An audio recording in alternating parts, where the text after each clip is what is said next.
Good morning. As we step into the later chapters of life, the opportunity to live with vibrancy and purpose doesn't fade, it transforms. Aging brings its share of hurdles, from creaky joints to shifting family dynamics. But did you know that the words you choose and the way you carry yourself can shape your health, your relationships, and your joy in profound ways? Today, we're exploring 3 things you should avoid saying as you age, and more importantly, how shifting your language can unlock a life filled with connection, resilience, and happiness after 65. Stay with me, because the choices you make now, starting with your words, can redefine your future. By the end, you'll have a fresh mindset and practical tools to make these years not just bearable, but truly extraordinary. Why does this matter? Our words don't just reflect our thoughts, they shape our reality.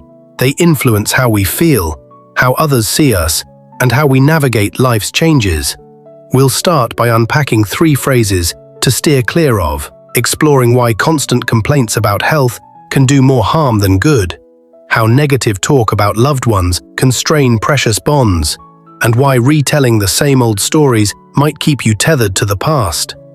Then we'll move into 3 actions to avoid, offering steps to replace harmful habits with empowering ones.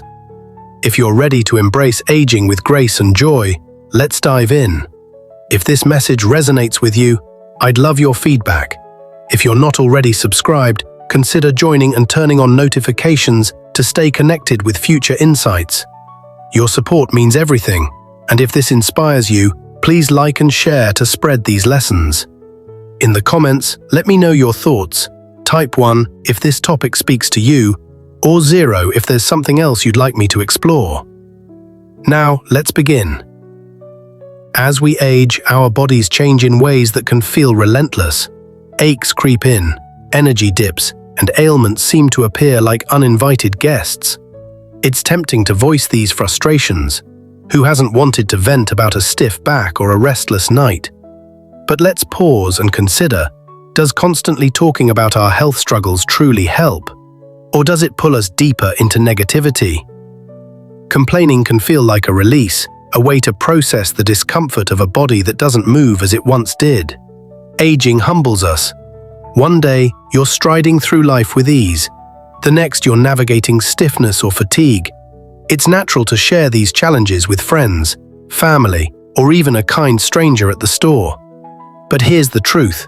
While venting might offer a fleeting sense of relief, it rarely solves anything. Instead, it can amplify our focus on what's wrong, overshadowing what's still right. Think about it. Every time you dwell on your aches, you're reinforcing a story of decline.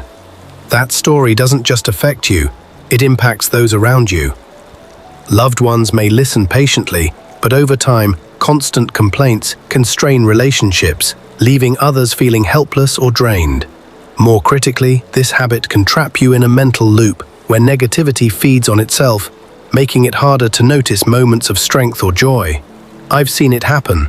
A friend who once lit up a room with laughter becomes defined by their ailments, not their spirit. It's not just about the words, it's about the mindset they create. So, what can we do instead? The first step is acceptance, not giving up but bravely acknowledging reality. Aging is part of life, and our bodies will change. Embracing this doesn't mean resigning to misery. It means recognizing that you're still here, still capable of living fully. Those wrinkles, those creaky knees, they're not just signs of age, they're badges of a life well lived, each one telling a story of resilience, love, and experience. By shifting your focus from what's lost to what remains, you open the door to gratitude. Gratitude changes everything.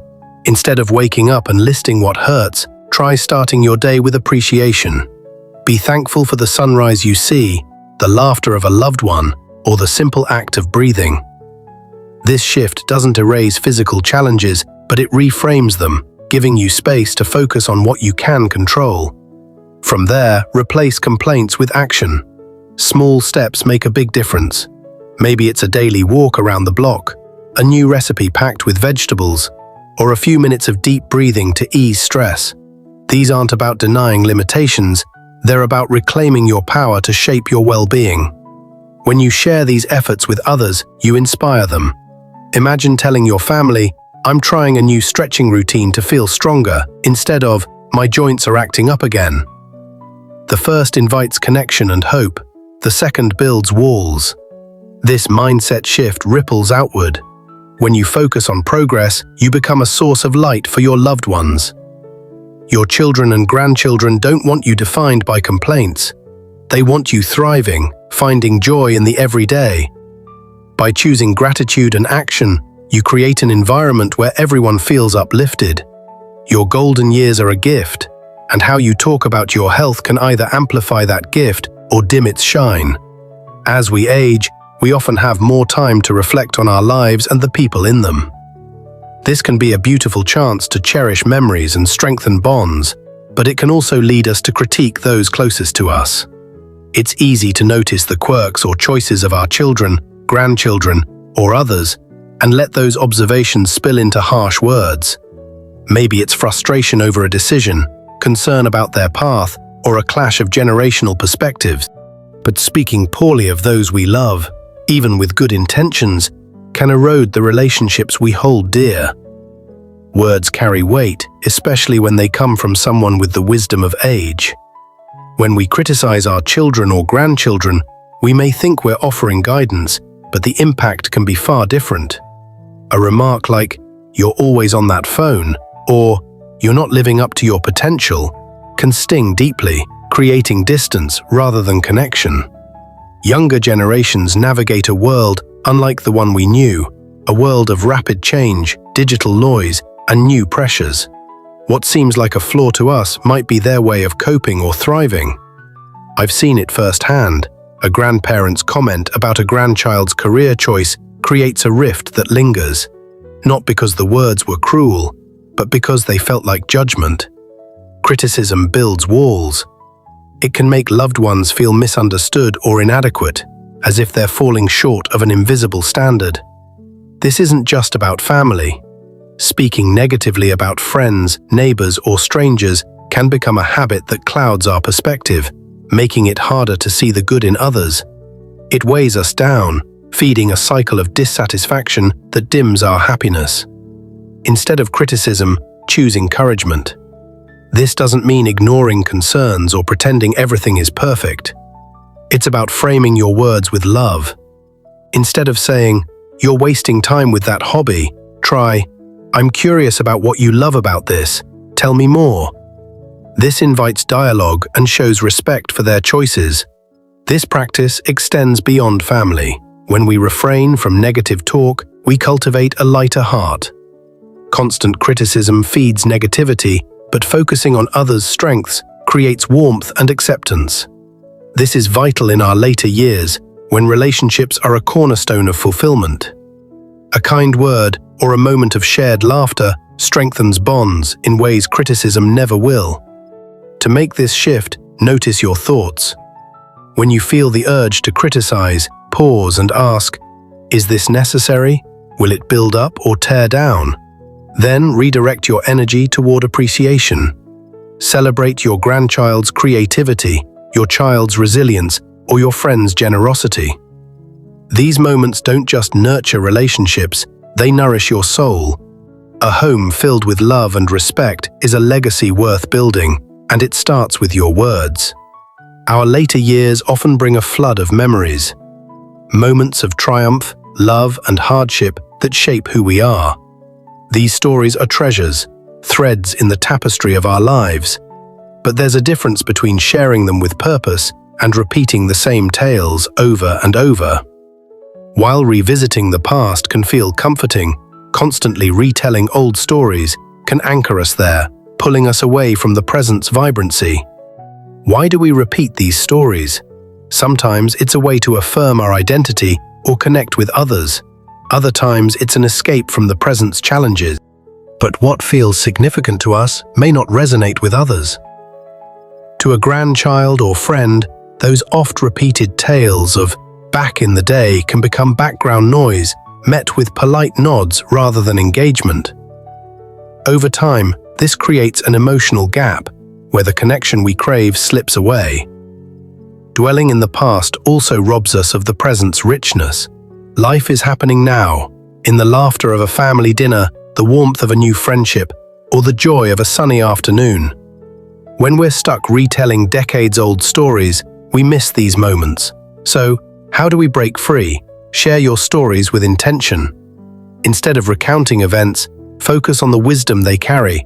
Instead of saying, "I worked 3 jobs to keep the family afloat," try, "Through those long hours, I learned that perseverance and love can carry you through anything." This transforms your story into a gift, resonating across generations. It invites listeners to connect with the truths in your experience, not just the details. Embrace the present by seeking new experiences, no matter how small. Try a new hobby like painting or gardening, or join a community group. These moments create fresh stories, keeping conversations dynamic. Ask your loved ones about their lives, their dreams, challenges, and joys. Listening actively strengthens relationships and keeps you grounded in the now.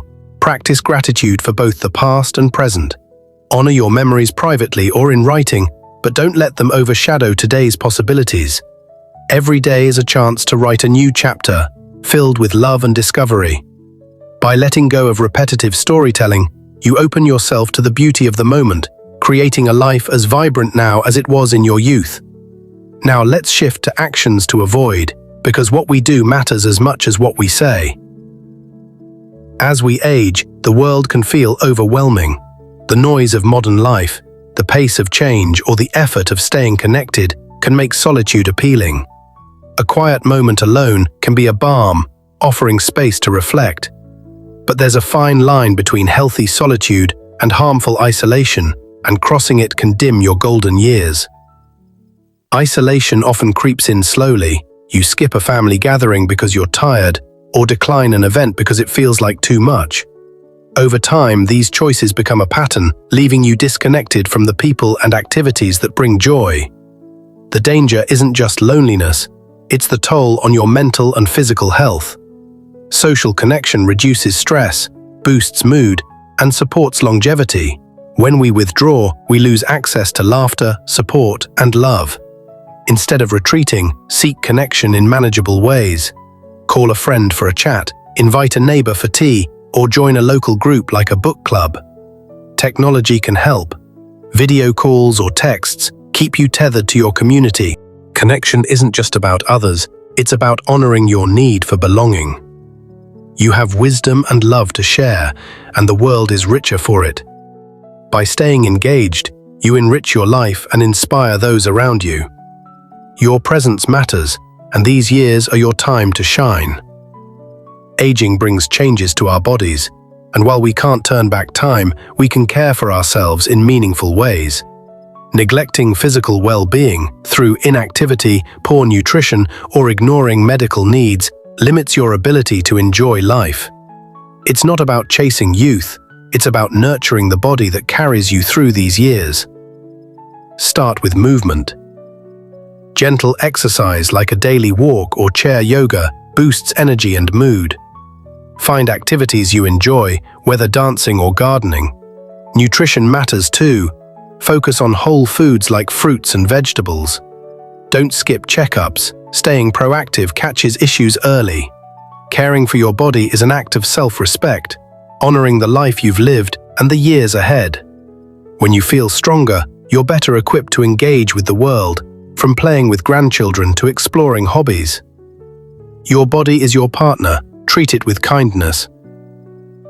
The idea that learning is for the young is a myth. Your later years are a chance to grow, explore, and expand your horizons. Stagnation, mental, emotional, or creative, can disconnect you from life's possibilities. But embracing learning keeps your mind sharp and spirit vibrant. Try something new, take a class in painting or history, read books that challenge you, or engage in conversations with different perspectives. Growth can be simple, learning a recipe or mastering a puzzle. Stay curious and open.